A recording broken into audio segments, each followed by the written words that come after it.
Pop was a little frazzled this morning, man. The Sugo got on a little bit late. He got on the podcast late. He was flying through the outline. It's all good, man.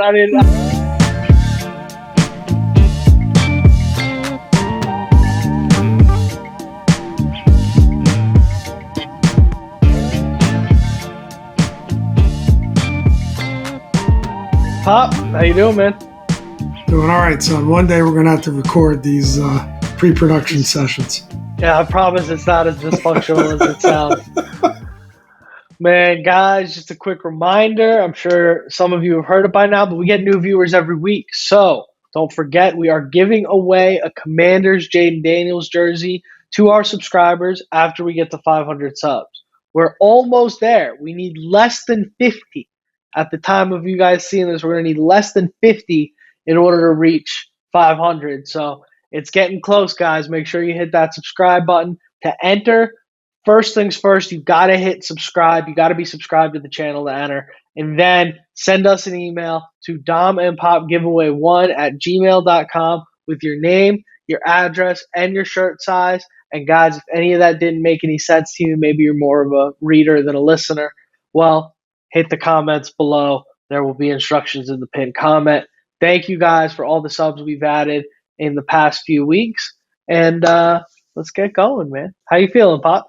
Just to clarify, because you said we're giving away a Jayden Daniels jersey to our subscribers. We're giving away one Jayden Daniels jersey in a raffle for those who enter the raffle. Just to clarify. I don't want anyone misinterpreting that out there.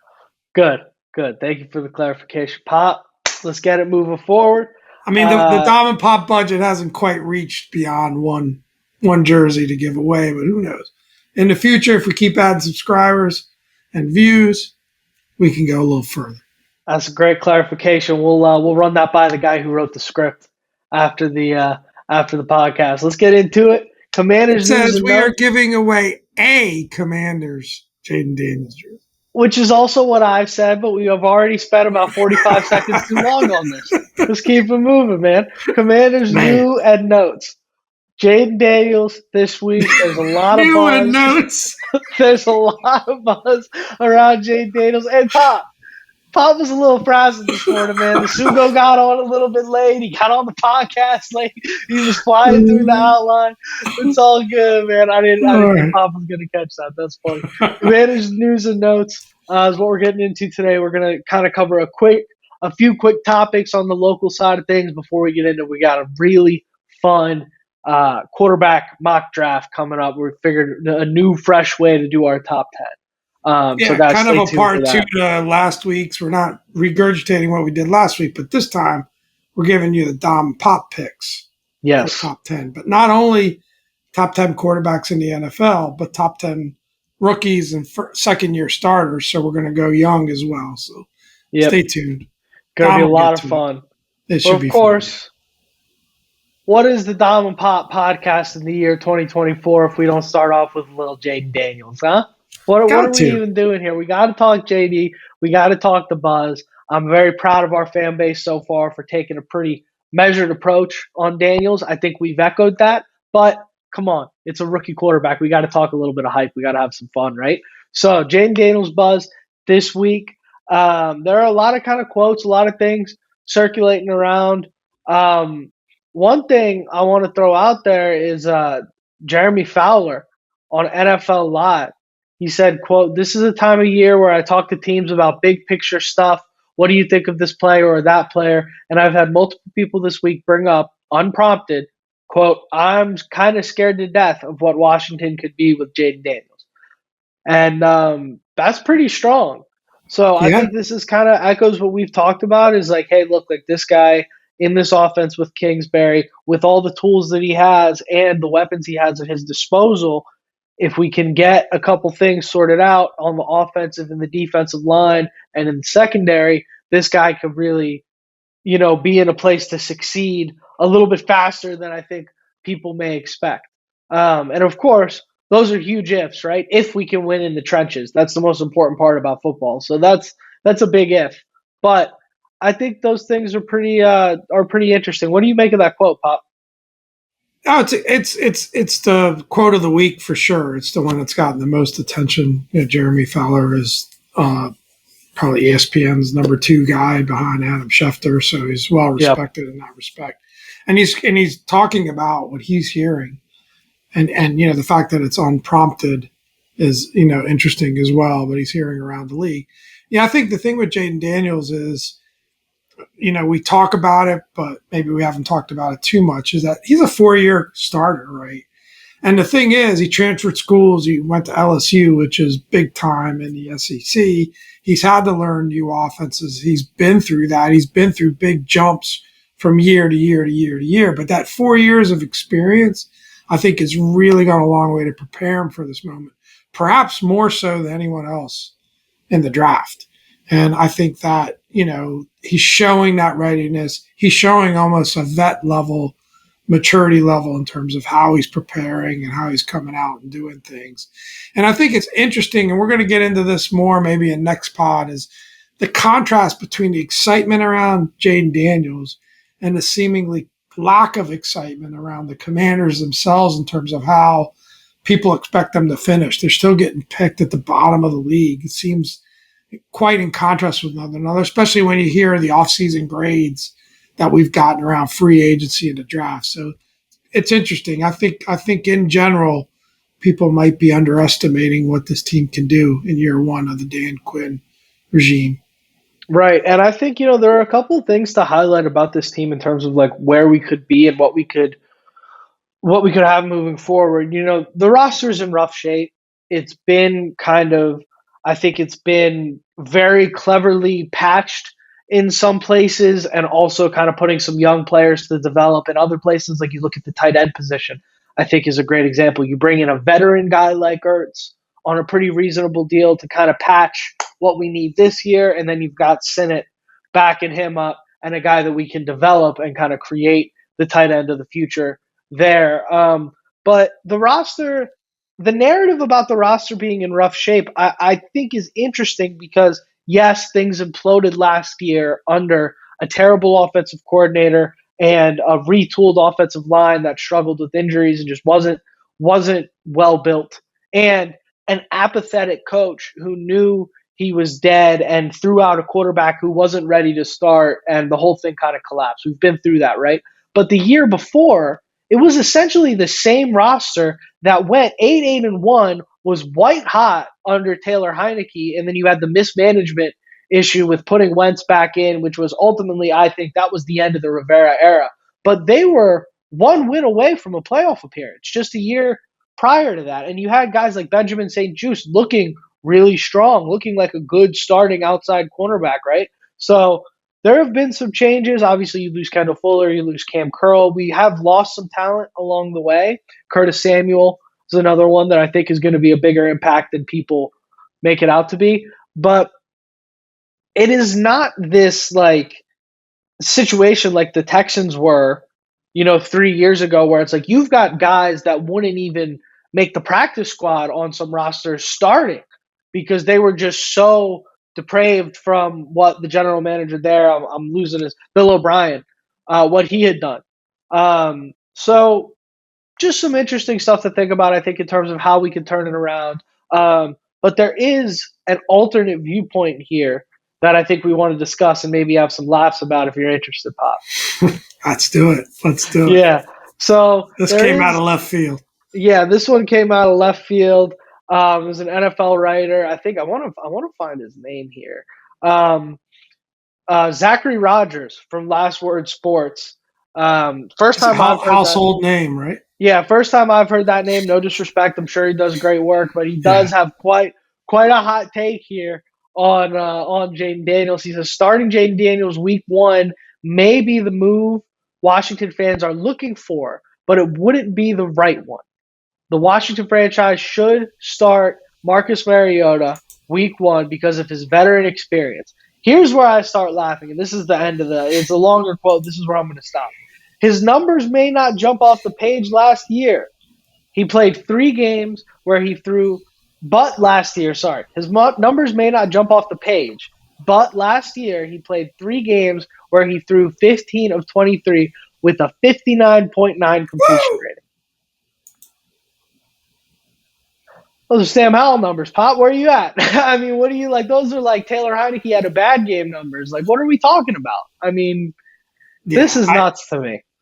I think obviously he's just reading this. He's probably, I don't know. It doesn't feel like he's super connected to what's actually happening in Washington. And when you contrast that to what we heard from Jeremy Fowler, I think again, maybe Caleb Williams is an exception, but Jayden Daniels is in a good a position to start year one as a quarterback possibly could be, given what I talked about earlier in his experience.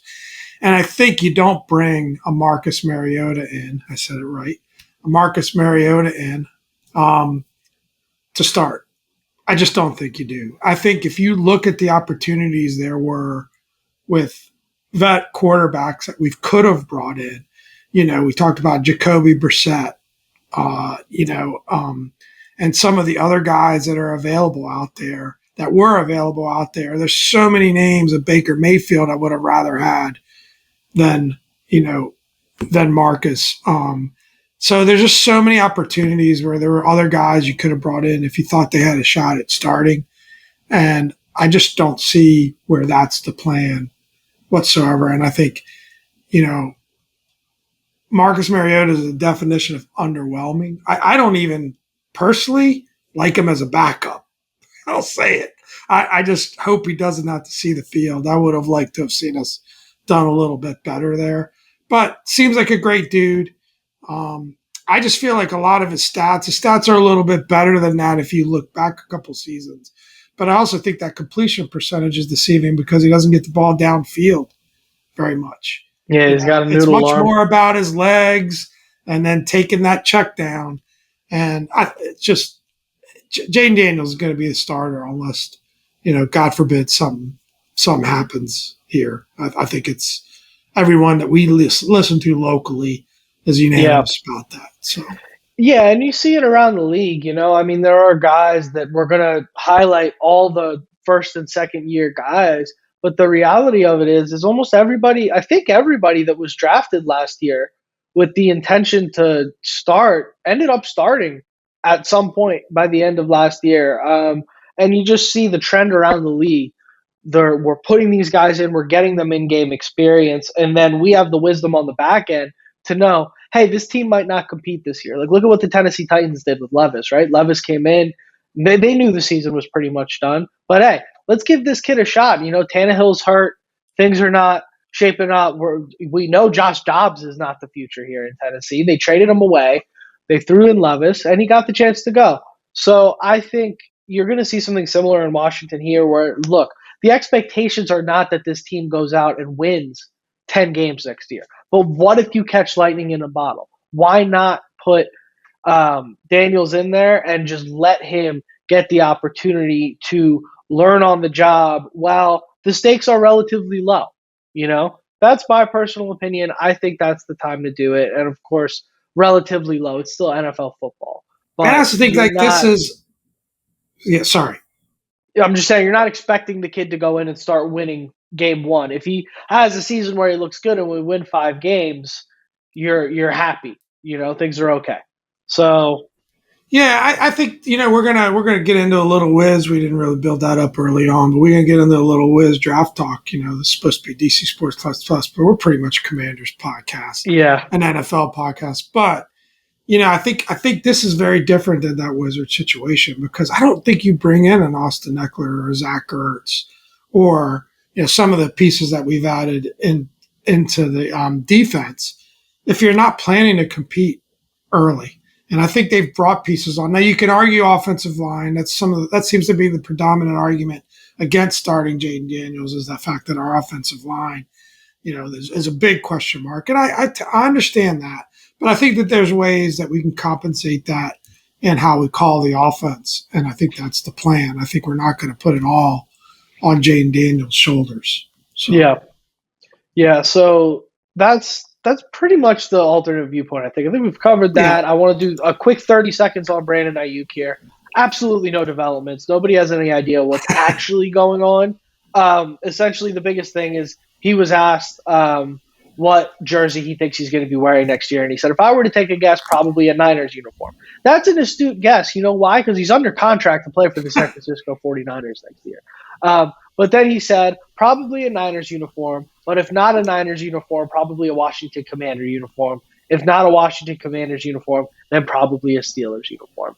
So whether or not that's Ayuk saying, hey, I'd be okay with going to play in these places, and if you guys are interested and you want to pay me $30 million a year, come get me. Whether or not it's that, or if it's him just kind of feeding in to the whole hype, because at the end of the day, the hype maybe gives him an advantage at getting paid, right?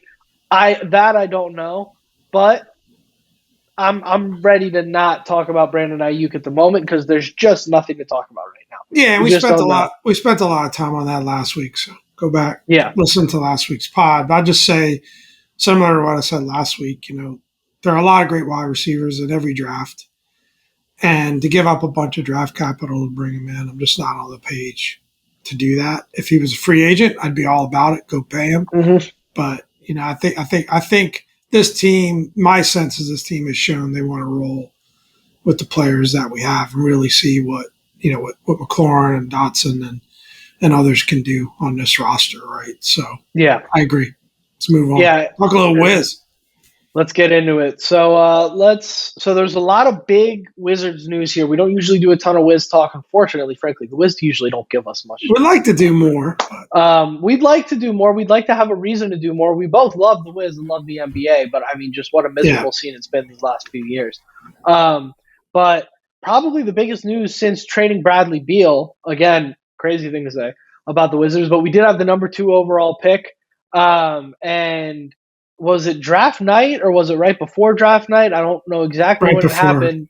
Right before the draft, the Wizards trade forward Denny Advia to the Portland Trailblazers for Malcolm Brogdon, the number 14 overall pick in this draft, and a first-round pick in the 2029 draft, and 2 second-round picks. So the Wizards just continue to stack up draft capital and to add. And they're basically just overhauling the entire team into this like young development roster. And the attitude that I think is that they're taking is basically like, look, the way to get you and I talked about it years ago. The only way that we're going to get this team out of at best constant mediocrity is to land like a Giannis, right? Stars don't want to come here. It's not a premier market in the NBA today.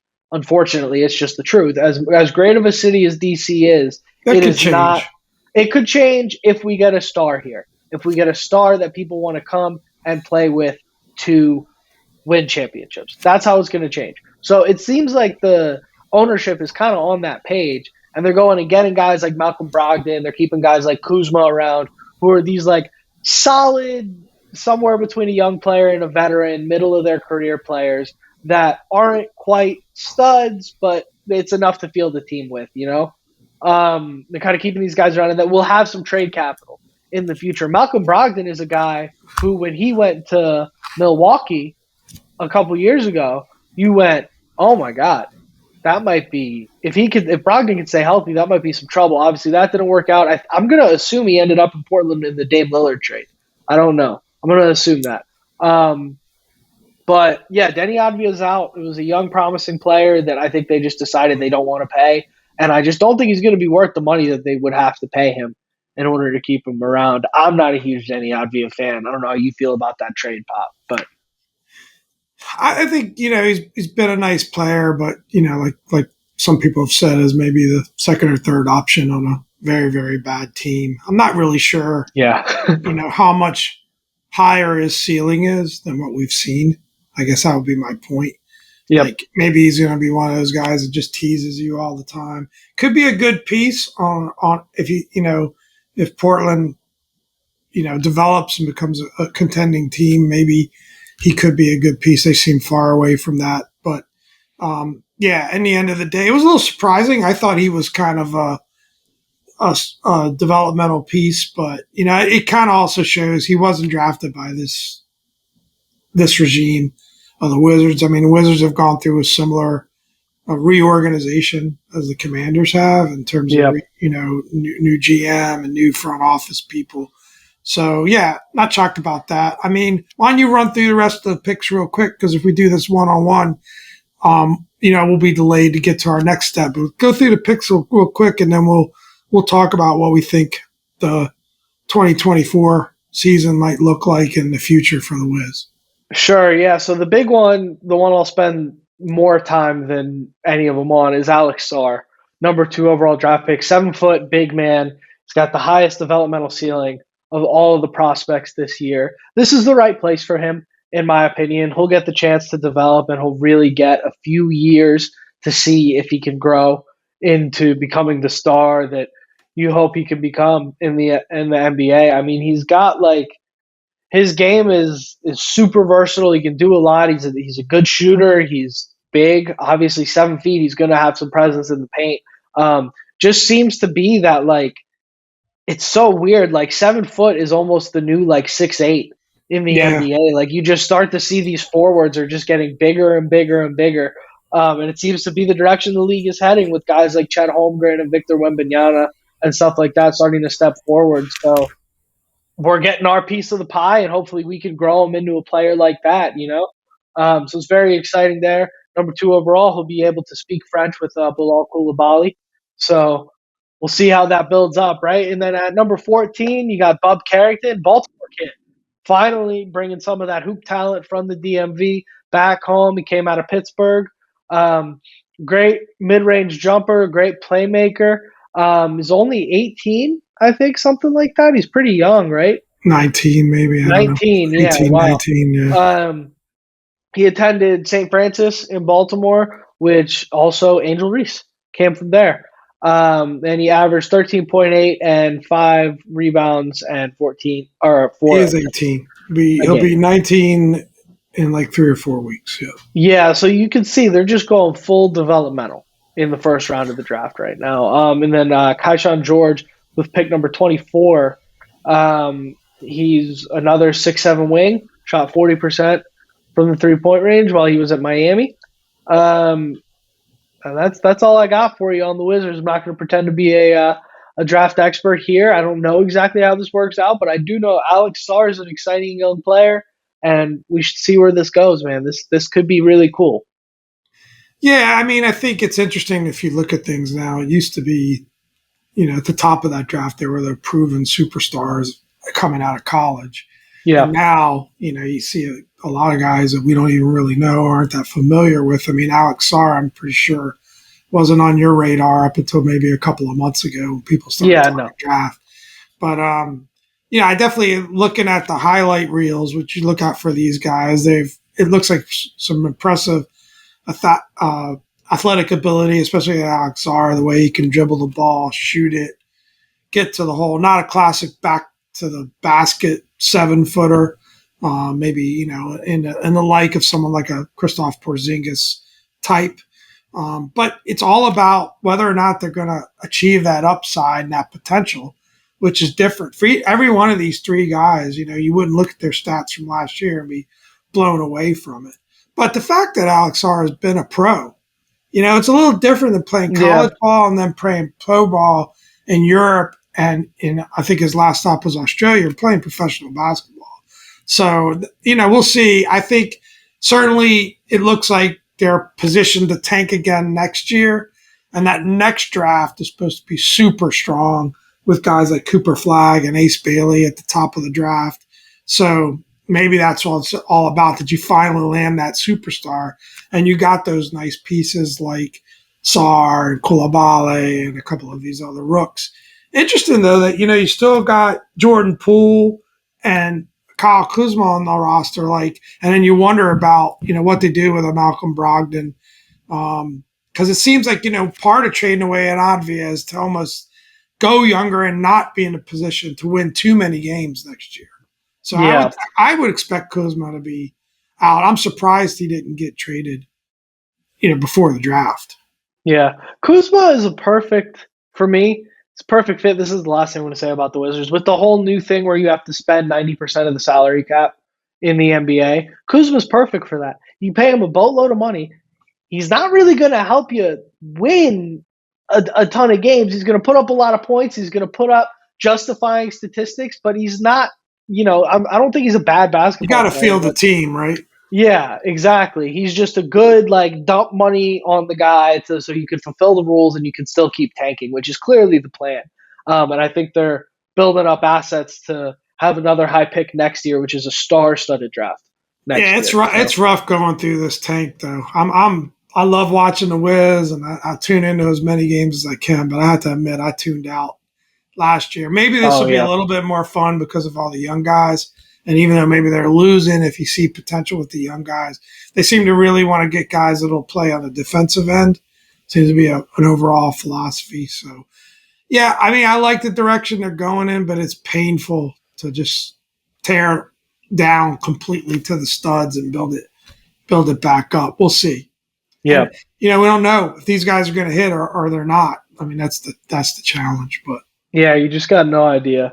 But let's get into the 15 to 25, our classic segment, the second segment. We always start it right around 25 minutes. We say it's going to run from minute 15 to minute 25. And here we are 25 minutes in, starting it. Guys, back to football. Let's get off the hardwood. Let's talk Dom and Pop quarterback draft. Pop, you ready to go? Let's do it. We got 2 spins on this, so make sure you set it up. Let's do it. So we've got rookies and second-year quarterbacks. We're going to do a top 10 draft for that. So we're going to do like a snake draft, fantasy football style, get 5 picks each, right? And then same thing in the NFL. We got top 10. Although I don't think with 2 people, I don't think you want to go snake draft. I think we just go you, me, you. We just go back and forth, right? I don't understand what the difference is between that and a snake draft. What's a snake draft? A snake draft is the draft that you do every year in fantasy football where you would go first, and then I would go second, and then I would go third. You would go fourth. I didn't realize that's how we were doing it. Yeah. No, let's just go back and forth. I think we'll make the call. It's easier to just go back and forth. Right? Whatever you say, son. All right. I thought we were just going back and forth. Pop, man. Love my Pop. Pop's in. So I got a coin here. We'll flip a coin. I'll let Pop. Can I make a proposal? Go ahead. I'd like to go first in the top 10 NFL, so the overall best quarterbacks in the NFL draft, and I'd like you to go first in the rookies draft, rookies and second-year players. Can I make that proposal? I'm good for that. I was going to go good old-fashioned heads and tails live for the people, but I'm good with that. I feel like this. There's reasons I feel like this sets up better. I want to see who you pick number 2. In the overall draft. In the overall draft? Yeah, because number 1's obvious. I'm more interested in your take on who's number 2. So got it. Yeah, okay. Well, you just want me to take Joe Burrow over Lamar, and then you can Don't go crazy. Don't spoil it. I know what you're doing, but go ahead. So, Pop, do you want to start with the NFL now that we've talked about? No, the rookies. We're starting with the rookie draft, so we get a little Jayden Daniels talk in there. Look at the outline to get to. I know, but you're already changing things on me. So cool. We'll start with the rookies. Got it. All right. So I guess I'm going to go first on the rookies in the second year draft. All right. Well, at the number 1 overall pick, I'm taking CJ Stroud. That's pretty obvious, right? Hard to argue with that one. You gotta go there. What do you got, Pop, at number 2? So again, we're considering all first year and second year, all rookies, and then guys going into their second year is kind of like if we were just able to draft and start a franchise or build a franchise off these young guys. Yeah. So number 2, I'll stick to the script. I'll go Caleb Williams. I think he would be, to me, he would come in next if you were starting. And I'm tempted to go with Jayden Daniels, but Caleb Williams was first overall this year. That was the consensus. So I'll go Caleb Williams, number 2. I'm running to the podium and taking it. Here, I'm taking Anthony Richardson at number 3. This annoys me. I almost wanted to set you up for this. You did set me up for it on purpose. I'm running to the podium and taking Anthony Richardson. You saw what he did in 4 games last year. If he can stay healthy, he's going to be a stud. So I'm taking Anthony Richardson, especially in that Shane Steichen offense, everything he's dealing with over there. I'm big on Anthony Richardson stock at number 3. So I'm taking him there, and I'm very happy with my team here. I would have done this 1-2, honestly. At 4, Pop's going to take Jayden Daniels. I can't believe you'd pick Anthony Richardson over Jayden Daniels. I just feel like, and I know I'm tainted. Yeah, I know I'm a homer. Serious. It's homer. hard to be. It's hard to be. What's the right word? Unbiased. Unbiased. Yeah. It's hard. But I just feel like Jayden Daniels is so much more of the complete player than Anthony Richardson. I don't know how you'd pick Richardson over some. Without a doubt, I want Jayden Daniels. Jayden Daniels would have been my number 3, without a doubt. Maybe my number 2 in this draft, but definitely ahead of Anthony Richardson. So Jayden Daniels number 4. Would you go Jayden Daniels number 4? I'm just curious. 100%. Okay, thank God. Yeah. Interesting dynamic here where I have only picked players that are second year, and Pop's only got the rookies right now. But I do think I would have gone with C.J. Stroud 1. No question about it. I do think you can kind of dart throw Richardson or Daniels. That's fair, I guess. But I do think this is about what you look at in terms of the top 4 and what you expect for next year. At number 5, this is an interesting place. This is a tough one. This is a tough one, right? This is tough, but I am going to go Bryce Young. I will take Bryce Young here. I respect that. You can't ignore what he did. You can't ignore how terrible that team was last year and just everything they had to deal with. I think Bryce Young could still be a nice player in the league. I think he still could be. Yeah, I think so. I respect that. I don't know what to expect out of Bryce. I mean, he was so hyped up last year. He's in a bad situation on a bad team. Definitely. Really bad. I don't know how much better it's going to get for him this year. But I respect the pick because we're kind of doing it based on not him playing for the Carolina Panthers, but him playing for whatever franchise we're drafting for. I think next I go Drake May. I think Drake, for the longest time was supposed to be number 2 in this draft. I'm glad Jayden Daniels ended up being that, but I just don't get that excited about anyone else on the board and any of these second-year guys. And he's a consensus, next guy off the board in this draft. I think this was a much stronger quarterback draft overall. So I would go Drake May here at number 6. Running to the podium to take Will Levis at 7. You would have gone Levis over May? I would have gone Levis over May, yeah. I think I like what Levis has in Tennessee. I think Levis has a lot of talent. I like what he showed last year, and I think I can live with that. I think if you're going to look back a year from now and go, who really surprised us, Will Levis might be that guy. What do you got at 8, Pop? Who do you go next? So at 8, where it starts to get tough. I think it comes down to a pick between J.J. McCarthy and Michael Penix, in my opinion. Sure. Right? And, boy. I'll spice it up with a little bit. I'm going to go Michael Penix. I was a fan of Michael Penix. I think that I think he could spin it. I think he's got something special there. And JJ's solid. Maybe the safer pick here. But I think I'm going to go Michael Penix at number 8. I'm going to take my QB3 in last year's draft and go ahead and take JJ McCarthy there at 9. So there's one more spot left.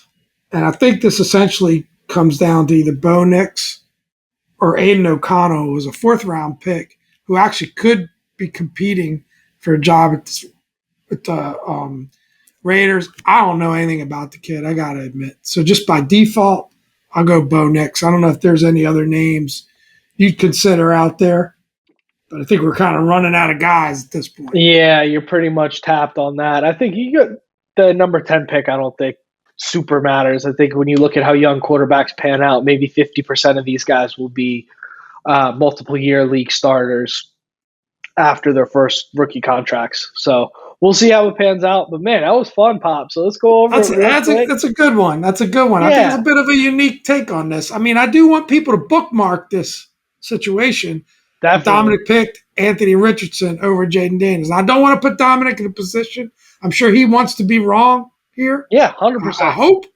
But just bookmark this. Let's see how the season goes. And so if we did this, if we redrafted this, maybe we'll do like a mid-season redraft or something if we remember.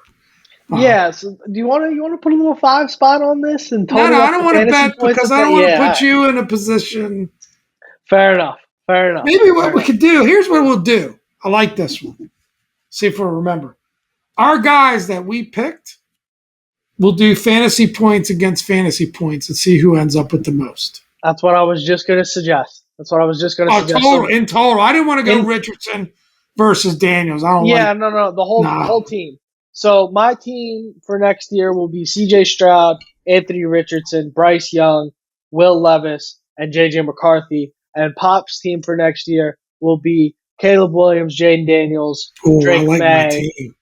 I like my team. Jr. and Bo Nix. I like my team. Here's where I'm a little worried about your team, Pop, is I don't know if Drake May or Michael Penix Jr. will see the field next year. That's where I'm a little worried. We're top heavy, though. We're top heavy. You're top heavy. I like that.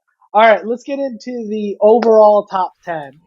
So Pop has requested the number one pick here. So Pop, kick us off. Go ahead and take Patrick Mahomes. Do I even need to say it? Yeah. Patrick Mahomes. Maybe in line to be considered among the greatest ever, at least in the conversation. If he keeps on a trajectory like this, I think he's in our top 3 to 5 all time, probably at this point. Yeah. So I want to make an understanding here before I make my pick. We're picking just our overall top 10, but we will score it off of fantasy points. So we're not picking off fantasy points, right? Yes.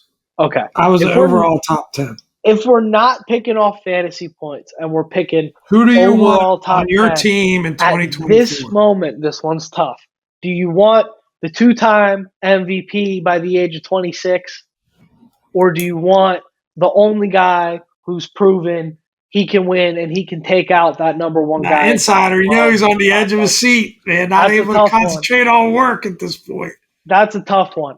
If Burrow was not hurt last year, I take Burrow here. If Burrow was not coming off of an injury that we have never seen an NFL quarterback have, I take Burrow here. I have to take Lamar Jackson here. I don't like it, but I have to take Lamar Jackson. Respect. I would absolutely take Lamar here. I'll go Joe Burrow next, and I'll tell you why. It'd be tempting to go Josh Allen, but I think that, to me, and you and I had this conversation, the difference between a Josh Allen and a Joe Burrow, at least to date, is that we just haven't seen Josh Allen be special under the lights, in the biggest moments through the playoffs. He's had slumps. Joe Burrow, when he's healthy, which has been a problem. That's the tough thing about this pick, because I think Josh Allen's more reliable, more durable in general. Joe Burrow gets hurt a lot. And like you said, this is a funky injury that he's got with his wrist. Yeah. But I think when Joe is on his game, he's in the conversation, right there at the top. So, I've got to go Joe next for sure. Yeah. And there's no I hope he's healthy because he's fun to watch. If Joe's healthy, he's on his game. That's just the bottom line. Everything, even his rookie year, I mean, he was on a historic pace his rookie year before he tore his ACL. Joe Burrow is the real deal. We just got to keep him healthy. PFF quote, I love this, he's an ice in his veins decision maker with assassin-like accuracy and MVP caliber play. And I think that sums up Joe Burrow pretty well, but he's got to stay healthy. Yeah, that's an interesting thing going on with Lamar and Burrow. They're in the same division. They've never both been healthy the same season. So it's just really interesting to look at it that way. Great point. As how can this pan out? If we can get just 1 year where the two of them can really go head to head, we can get an answer on that. But it's hard to weigh. Number 4, I am going to take Josh Allen. I think we can just move past that. I think that's the consensus pick. Pop, you want to go ahead on number 5? So now this is where it starts to get interesting, but I still kind of believe, and I've been a critic of Justin Herbert myself, but I just think that I really respect what I hear around the league in terms of his talent. Yeah. And, he's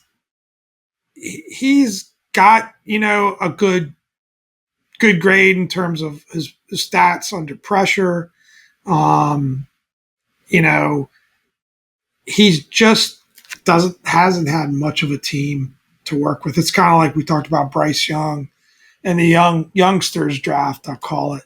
I'll just stick with Justin here. I know it's a little bit of controversial pick among some of our listeners, one in particular, but I'll stick with Justin at 5. Yeah, I think that's comment if you don't agree. Comment if you don't agree. I think that's the right call there. I will happily take C.J. Stroud at number 6 here. I like that pick. I think it's the lowest you could possibly. I like that pick. I almost should have went with him at number 5. I like that pick.